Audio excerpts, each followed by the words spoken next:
sin mas ibet baya. Imati pinsum pike sitsue yatue yatue yatue.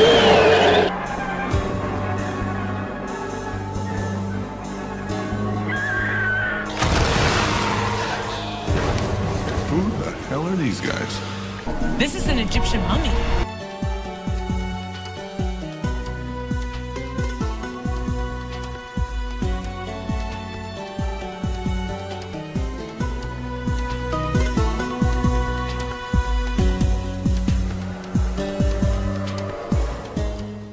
It is a widely accepted notion that mummies come from Egypt. One of the first things we think of when we hear the word mummy is something along the lines of pyramids, Book of the Dead, Giza, pharaohs, Egypt, etc.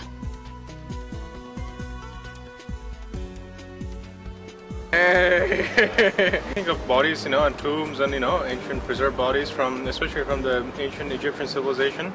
Like a pharaoh, like a king, some guy's been dead for a really long time.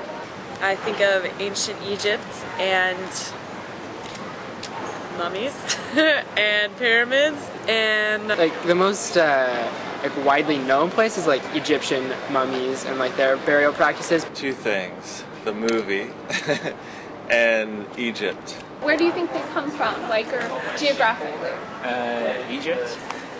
Anywhere else?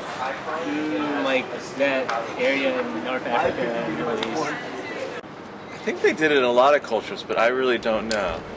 Even the word mummy itself originates in the medieval Latin mummia, which derives itself from an Arabic word meaning bitumen. Bitumen was once thought to be a material used in ancient Egyptian embalming techniques that supposedly gave mummies their blackened skin. In reality, mummification as a practice has existed in many different regions of the world for thousands of years. These regions vary from China to Mexico to Peru, amongst other areas of the world. If mummification was practiced all over the world, we are left bearing the question of why do we instinctively associate this ritual with this one geographic area.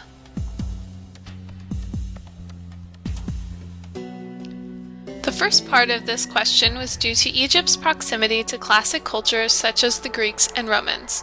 The Egyptian Empire shared the Mediterranean with Greece and Rome, who later took over Egypt.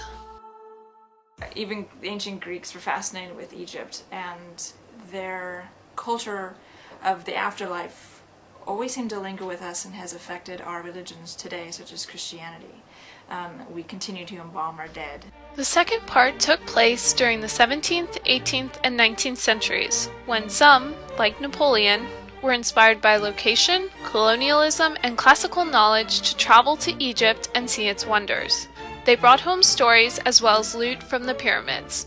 Mummies were included in this looting and were sometimes used as decoration, fuel, or even ground into powder for medicine. With the colonialization, when Europe, such as England and France, owned the countries, there was a lot of tomb robbing going on.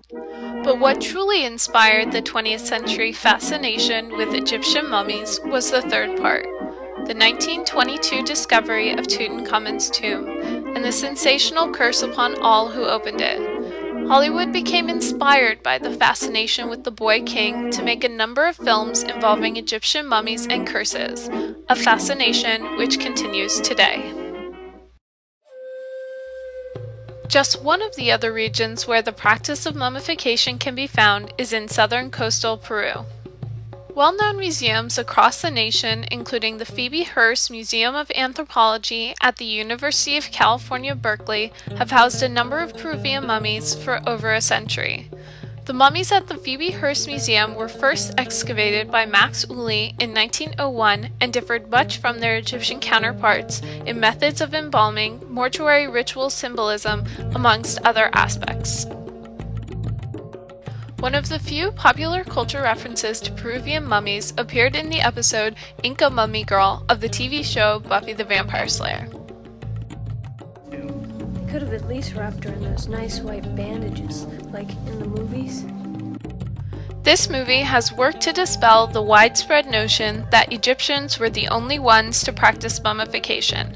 This practice can be found in a plethora of other cultures, including in Peru.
Bye.